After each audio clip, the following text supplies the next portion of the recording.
32. Жасанды дыбыс көздері. Сен жасанды дыбыс көздерімен танысасың. Тірек сөздер. Жасанды дыбыс көзі. Дабыл. Кел, ойланайық. Бір суреттерге қара. Не байқадың? Неліктен қыз бала есікті ашуға ыңғайланды? Есіктің қоңырауы қандай дыбыс көзіне жатады?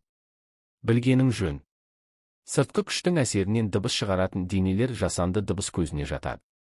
Мысалы, музыкалық аспаптардың дыбысы, телефон шырылы, машинаның дабылы, ысқырық, қауіп-қатер дабылы, қоңырау үні, жасанды дыбыс көздерін адам ойлап тапты. Оларды күнделікті тұрмыста қолданамыз. Анықтайық. 2. Дыбыстың қандай түрі естілетінін айт. Дәлелде.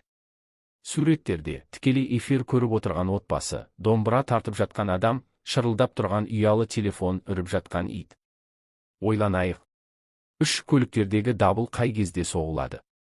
Суреттерде арнайы қызмет көліктері берілген. Өрт сөндіру машинасы, 101, жедел жәрдем, 103, полиция, 102, газ авариялық қызметі, 104. Зерттейік. 4. Берілген заттарды темір қасықпен ұрып көр. Дыбыс қалай шығады? Темір ыдыс суреті. Ағаш тостаған суреті.